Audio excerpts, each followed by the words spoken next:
It is a good, thank you. So I want to thank Barb for one doing the coffee, and we did an art show here. When is it? June? Yeah, last summer. And I took out, I thought, what do I bring? I brought out just a couple of paintings.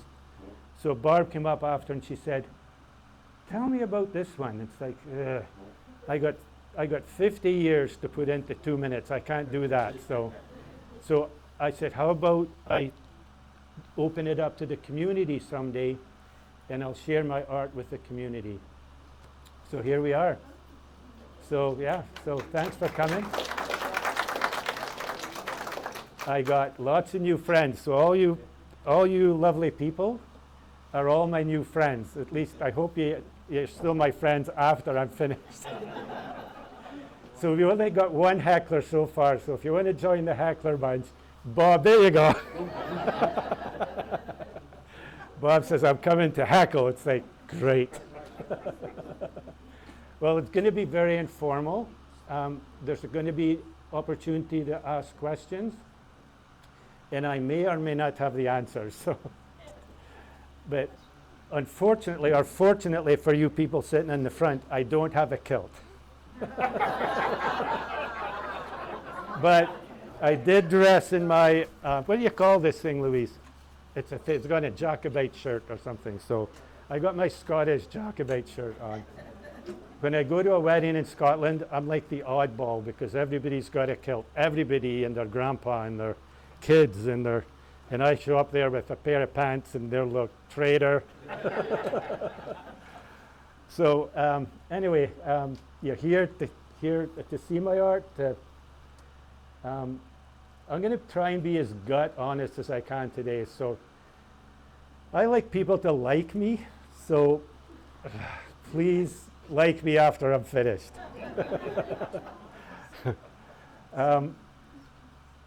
So I've got two parts to my art.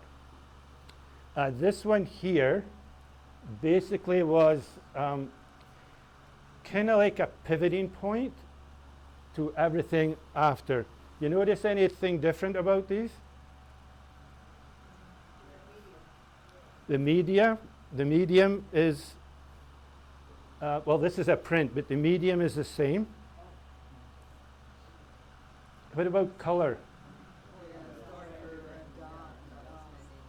Okay, so I brought this. This is the original that I did. And it's a bit brighter. Oh, can you not see? So it was a bit primitive. And then I took a weekend course and started with that one there. And the point of it was, it's like, I want to paint a picture that will give people hope in the midst of their dark spot, their dark time. And that's what that picture was about. That was painted about 5 years, 6 years after we came to Canada.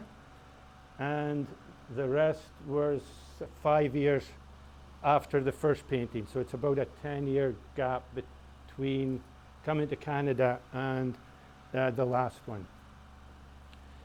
So if I can explain, here's my journey. I want always to be willing to grow, emotionally, spiritually, even physically. I started going to the gym a couple of weeks ago, so it's quite humbling. So I want to keep growing. I don't want to get, dare I say, old, but I am going to get old. I don't want to fizzle up. I don't want to become a prune as I get old. I want to be still producing and productive and as bright as I can. About the art, any particular painting, it's a good time to. Yeah, Brian, let's grab the mic for you. I guess, how did you start doing this? When did you start doing this, and what training did you have to do? Great question. I love these. I'll start with the training. I was raised in the exclusive brethren. If you guys don't know what that is, it's an extreme version of Plymouth Brethren. Plymouth Brethren is another extreme of Mennonite Brethren, if you want to put a Canadian slant to it. So my initial introduction to church God was being a little kid in a group of people talking about something I had no idea what they were talking about. We'd no Sunday school, and I was showing up at maybe 5 services in a week and didn't understand one thing. So my escape was, in my training, I would sit and I would draw portraits of the people sitting next to me. And that was my training ground. So, it was just an escape for me at the time, but I got pretty good at it. And the people I drew, they always wanted it. And it's like, actually, this is the only control I've got. So you're not getting the drawing. I kept all the drawings, so that they didn't like me having a picture of them. So, but I did have some training in Canada. So this was done without any training. This one. So no training whatsoever. And then this one was done after a weekend course. So the lady that trained me, she got the original and another original, because we were broke. Like, we came from Scotland, and my wife, bless her, we lived on coupons, and it was pretty bare bones living. So yeah, and through my story, I had a few supporters. My kids were very supportive of me during this season, and my wife was, and I'm grateful always for that. I never often mention her, but I'm going to tell you a story. This is the first time she's heard my story, which is ridiculous. She lived it, but she's never heard me do it. I've shared this presentation before in a ladies group, and I skipped out of church for 15 years, and my language wasn't very refined coming back into that group, so it was like, so a few people walked out. So even today I'm more refined than I was like back then. And it's funny because the lady that walked out, I've had opportunity, I keep bumping into her. So she can't get away from me, which is hilarious. Training, and the other question was? Where did you start? When? So I think there's a date on here, 1995, so 30 years ago. So, yeah, great questions, and there's a story behind every one. So I had an opportunity one time to do what I'm doing right now, but in a church setting. So what I did was I pulled all the seats out, and I said to the congregation, I said, oh, this one wasn't there, just the bright ones. And I said, go to the picture that you actually identify with. So just find a picture that you resonate with and go there. So I spread them out over the whole hall, and everybody found a spot, which was a little bit surprising. Well, it wasn't, but it was. Like, it's like, oh, that was interesting. And then I started here, and there's like maybe 6 people here, and I said, now, tell me why this, why you identified with this. And they all hid. No, seriously, nobody wanted to talk. This one's called Hidden. And this is okay, so after I started my painting here, I was very broken. I mean, this painting is dark because I was in a very dark place. So, and I can talk about that. I'm not ashamed of it, but so all these. So I was so broken that I decided I was going to map my journey out of this dark place. So every one of these paintings was part of my journey out. So the first one is hidden, because I didn't want to be broken, or I didn't want to be exposed. I didn't want people to see me. And this one is broken. So hidden, broken, beloved, the kiss, unguarded, and covered. So coming into this event thing today, this is where I identified, because I thought, I feel really uncovered, unguarded right now. Introducing my art to people that just have known me for a year, a little bit. I want to be their friend. I want them to like me. So it's a bit of a risk to kind of step out there and tell my story. So everybody found a spot, which was amazing. And I also did a jigsaw puzzle. And the amazing thing is that the jigsaw puzzle was the exact amount and number of the people that were there. You can't make that up. And so I said, make the puzzle. So they came together and made the puzzle. And there was one piece missing. And one guy says, I got the piece. So he just held it back. And it's like, no, you're part of this. You need to join in and be part of what we're doing here.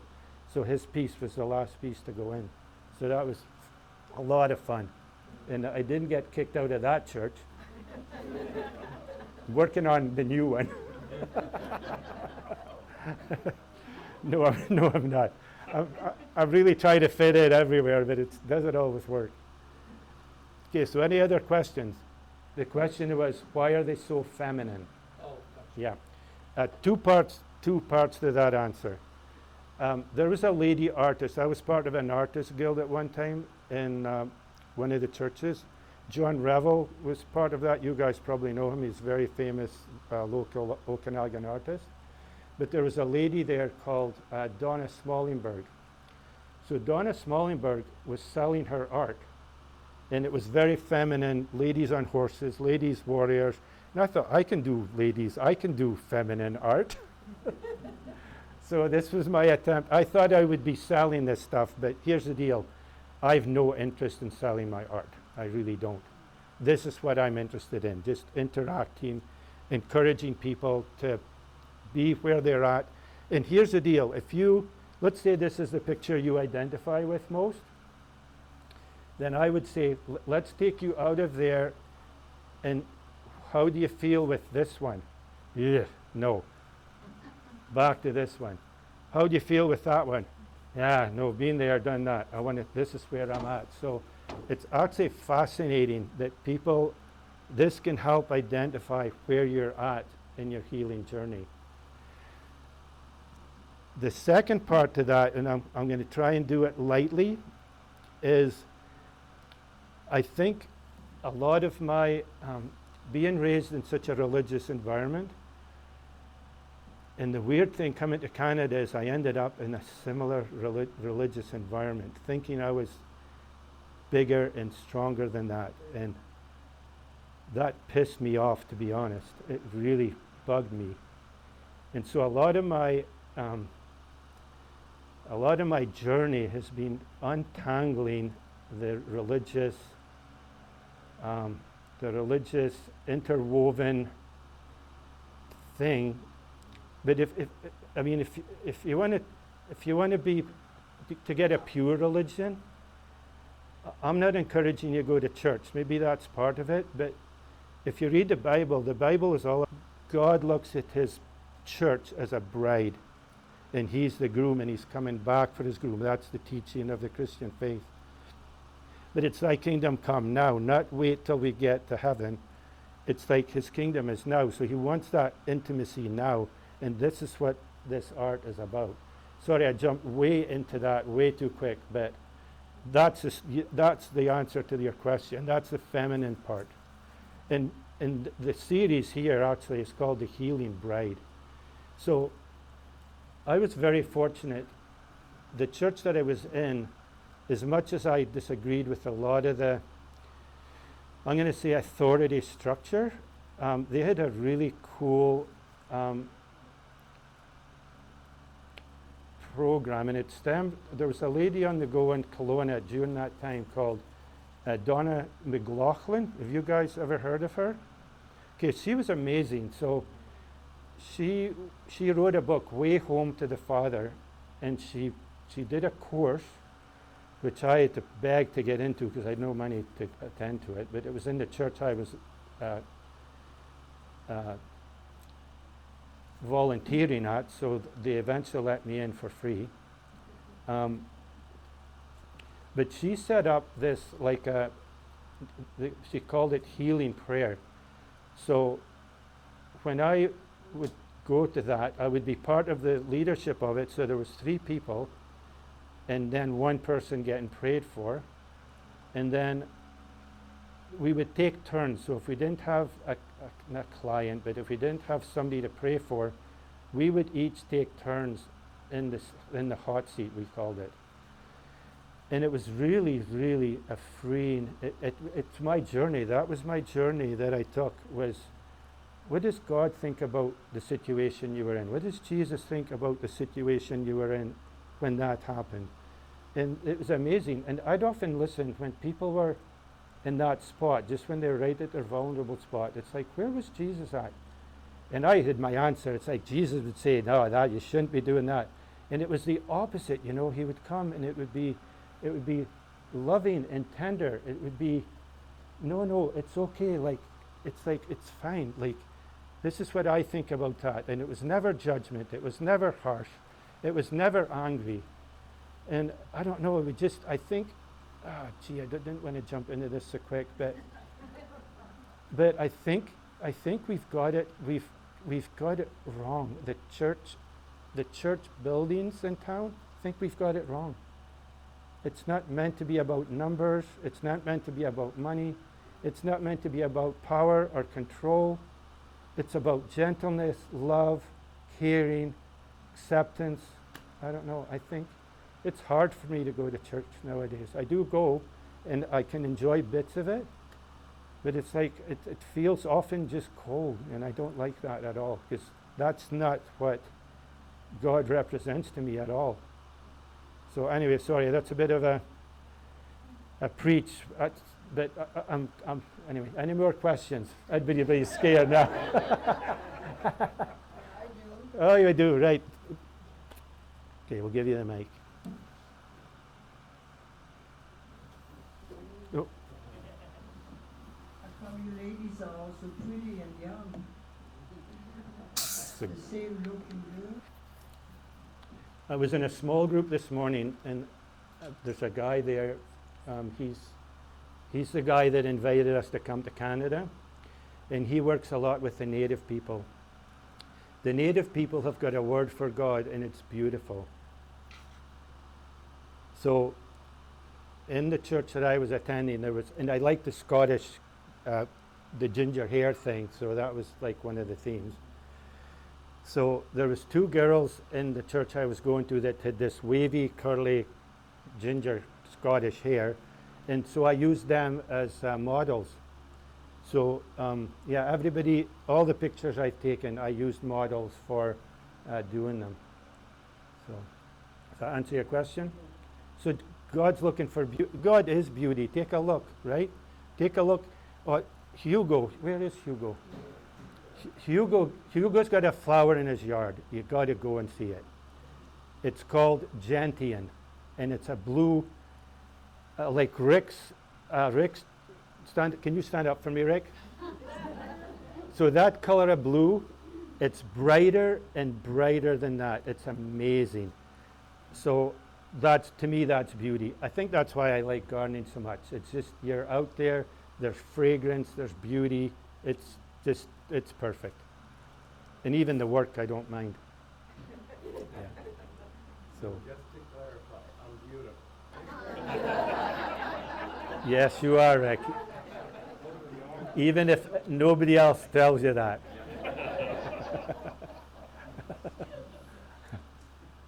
Okay, so everybody's scared to ask a question now. Ah, Norm, well done. Where's, well, there he is. I notice 5 of the 7 have inner framing. Yes. Now, is there a particular reason that you did that? Yeah, you guys ask great questions. Okay, so when I first did my first art show, it was an art walk in Lake Country. Are you guys familiar with that? Yeah, good. I had two paintings. The first one, the dark one, and the one with the lamb around Jesus' shoulder. And I noticed when people were coming around the show, they're going like, yeah, yeah, and they hit my one, and it's like this. It's like, okay. So I wanted to soften it a bit, because you can hit people with religion, you know. And a lot of people have already been hit by religion, and there was an immediate reaction. So I'm going to show you something, Norm.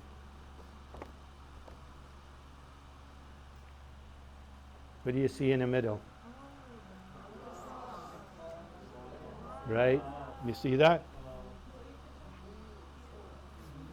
We can pass it around. There's at the end of this, you guys are welcome to take a print too for free. It's just my gift to you. So anyway, so you guys see that? Or Yeah.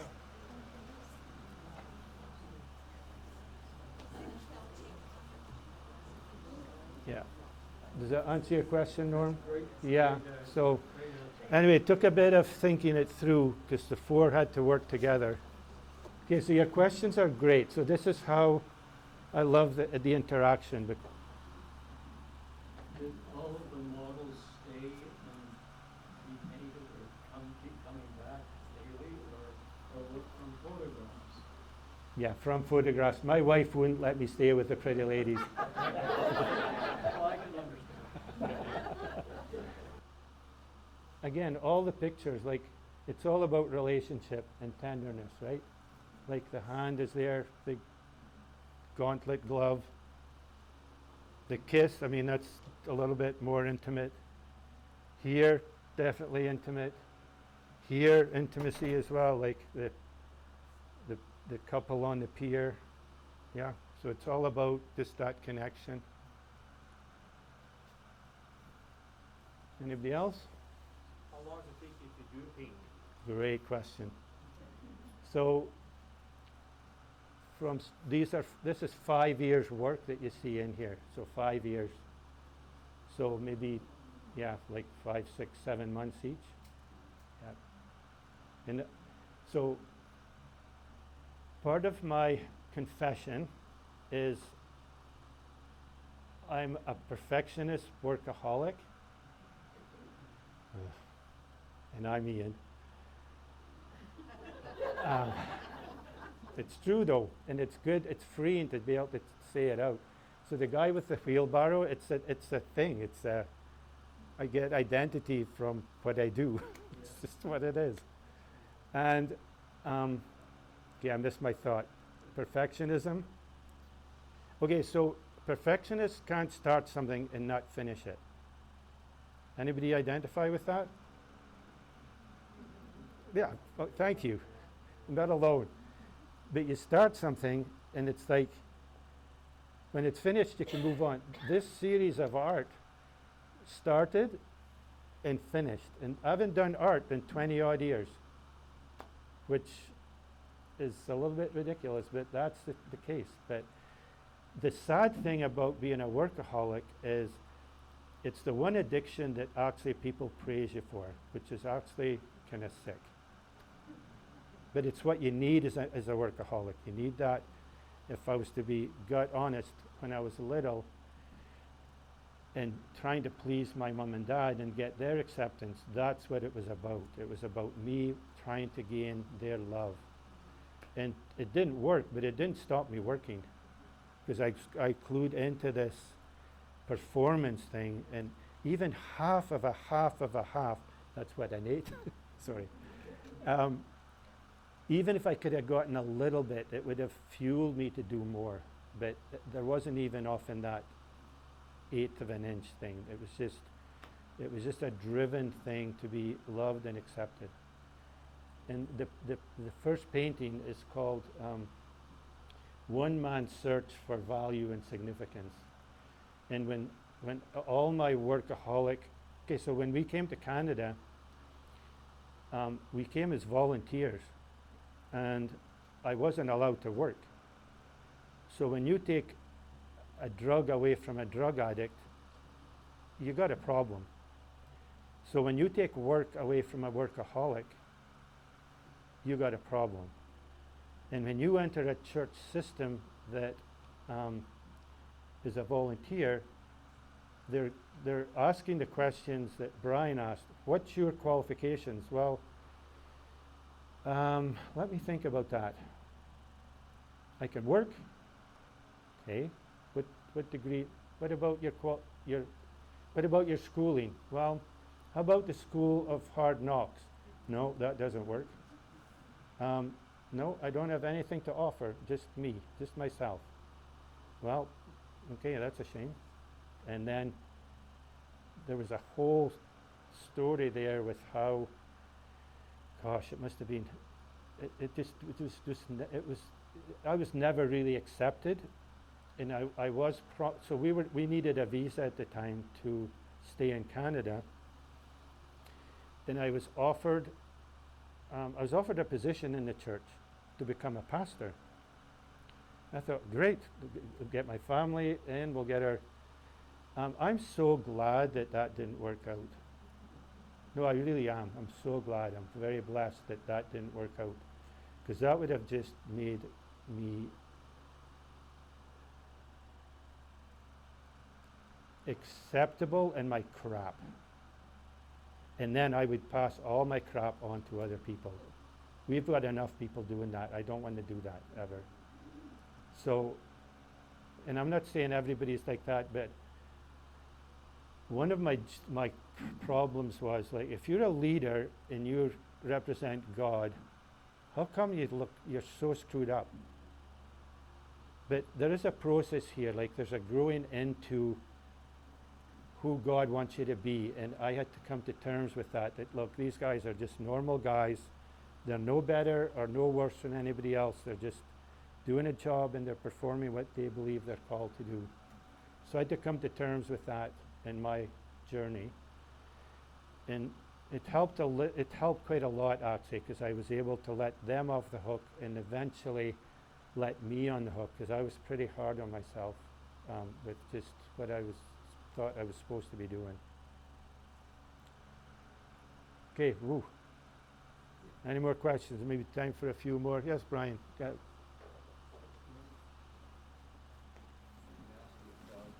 That's great. Love it. When you first started painting, what drove you to it? Like, you're standing there one day, you said, I'm going to paint 7 pictures.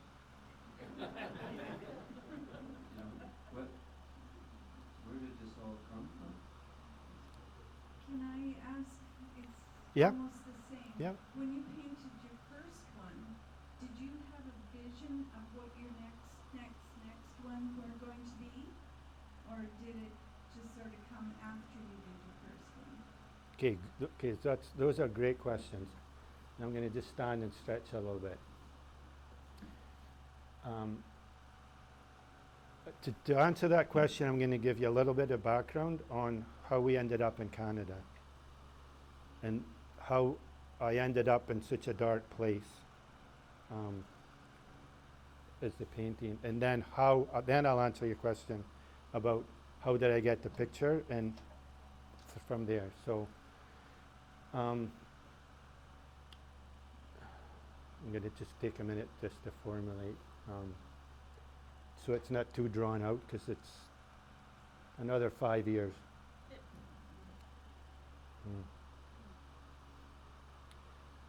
Okay, I'm going to get religious on you, but this is,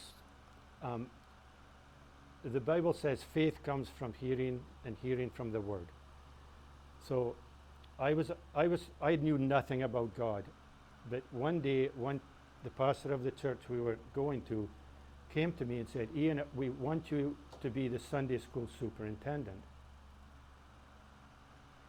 So it's the opposite of Canada. Canada didn't want me because I didn't have qualifications.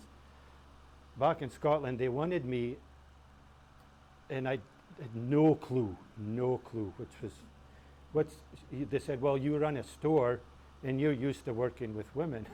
It's like, great. Great qualification, right, to be a Sunday school superintendent. And you got to remember, I wasn't brought up in a Sunday school. I'd never been to Sunday school. Never. I didn't know the Bible stories. So I thought, I'm going to do this. Then I went like, ah! So I just dug right in. I started in Genesis 1, and I had a cross-reference Bible, which was very interesting. So it would give you something in Genesis, and then something in the New Testament. And I did this verse by verse, and I would relate the old to the new. And one day, I was reading, and there was 1 million people. Guys, just try and picture this. 1 million people, and they wanted meat. They'd had bread for so many years, and they wanted meat. And God said, fine, you'll get meat. So then, I don't know, I doubt that was his manner, but it's like, yeah, you've grumbled enough. Yeah, there you go. See, I misrepresented him already. It's like, yeah, you've grumbled enough that I hear your complaints. Tomorrow morning, you'll get meat. And in the morning, 1 million people were fed by quail. And I looked at that and I thought, if God can feed 1 million people overnight, because we were sitting waiting until our house sold before we moved anywhere. And it's like, actually, we're moving, and I don't care if the house sells. So there was a switch there. So we decided to move. We didn't know where we were going. Anyway, I burned my bridge in Scotland pretty hard. Anyway, where's that going? Yeah, so when we came to Canada, there was a scripture that I had to be something to do in Canada. It was from Jeremiah 29. And it's a calling to pray for the city. And pray for the city, and in its peace you will have peace. Marry your kids off, plant vineyards, and just settle into the place that you find. So I did that, but after 5 years of, I couldn't stop crying, like it was a weird thing. When I would look over the city, I couldn't stop weeping. I couldn't go at the mall because I couldn't stop weeping. And that's part of where that intercessor picture came from. But after 5 years of that, I was very broken because it was too heavy a burden for me to be carrying. And part of being perfectionist is you become very independent. And because I didn't have the connection with people in the church, because I felt we got this all the time, I was doing this on my own, which is not a good idea either. So it's all been a learning process. So one night, anyway, I told God to take this burden off me, and he did. Within 2 weeks, I stopped crying, I stopped worrying about the city, I didn't have the burden anymore. But during that season of that like final season of being kind of finishing up my praying kind of session thing, I had this dream this night, and that is the dream. That was the vision I had in my dream. So that's your answer to that question, Brian. And it was how God cares about the little birds. Like, if he cares about them, how much more does he care about people?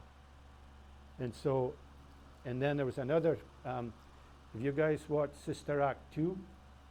Yeah. Okay, so in there's a song, His Eye is on the Sparrow. I'd never heard of it before. So I had the dream, and then this song, and then there's a scripture where it says, 2 sparrows are sold in the market for a farthing. How much more value are you than many sparrows? So that was the basis, but I had no idea this was going to come after it. I just knew at the time I was broken.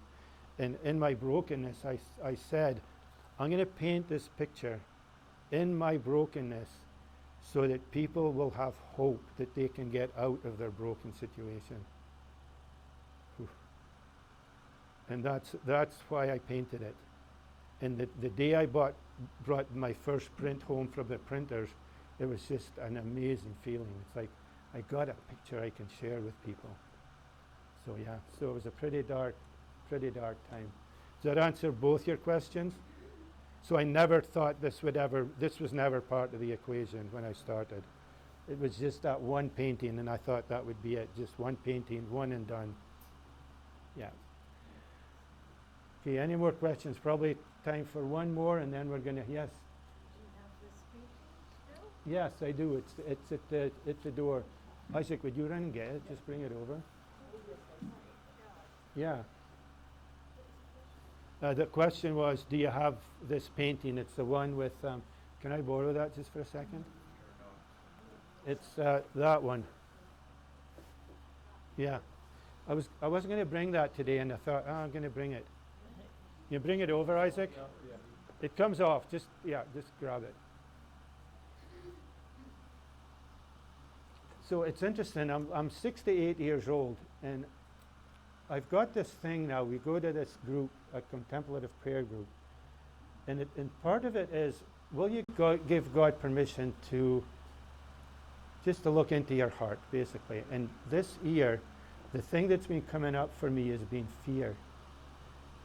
Me coming and standing before you today is one of my steps out of being afraid. Here's what I've been afraid of with what I was sharing today. I talked about Jesus today. I talked about God today. I've been afraid of misrepresenting Jesus and God. So I've been afraid to talk about that.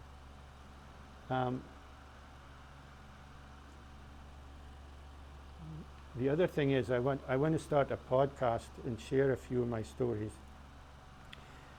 And coming out of these paintings have been in storage for 15 years. Nobody's seen them for 15 years.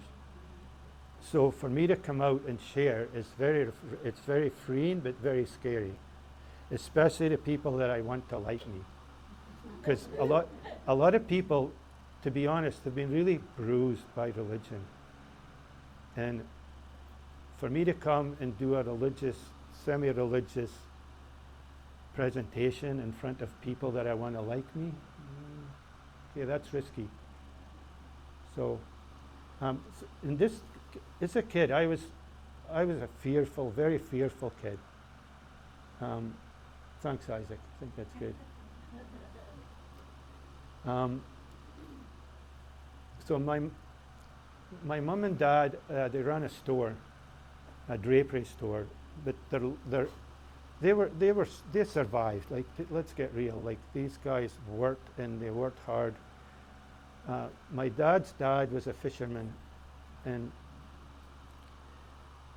my grandfather didn't want my dad to be a fisherman because he never made any money at it. He lost so much money, and they'd never money for food. So one stormy night, he took my dad aside and he says, you still want to be a fisherman? And my dad said, yep. He said, okay, let's go. So in the night, the severest storm as the grandfather would risk taking his kid out on, he took him out on a fishing boat. I can't imagine. I talked to him once about it, and he says, well, I lay in the wheelhouse all night spewing my guts. And he said, I never asked to go out on a boat again. So that's the kind of environment that my family, like my dad, grew up in.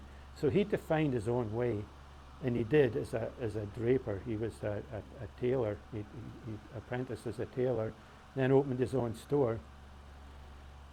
Anyway, their world was about surviving, and they worked in the store. And I would come home at night. I wouldn't go in the house because I was scared. So I'd be standing outside waiting for them to come home after they finished their work. So there's just a lot of fears in there that have been popping out at 68. There's new stuff been popping up that I want to deal with and I want to grow. So this is part of my growth today, is just being here. And I want to thank you guys for listening. One more question before we're done. Did you use oil? Was that oil? No, so I started using oil, but I'm very impatient, and I couldn't get it to dry quick enough. So I switched to acrylic, so everything you see here, I think actually the first one I started in oil, but finished in acrylic. Yeah. So, yeah, good question. So impatient, performance, yeah, driven. Did you notice the gardening thing the other day? Oh, thank you. No, you're sarcastic, love it. Can I ask you one more question? Absolutely.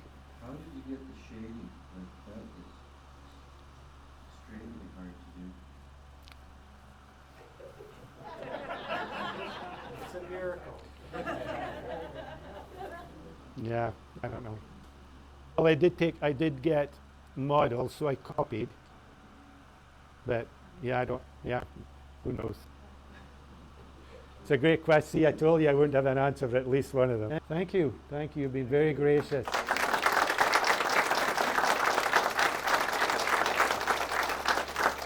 It's one more fear off my list.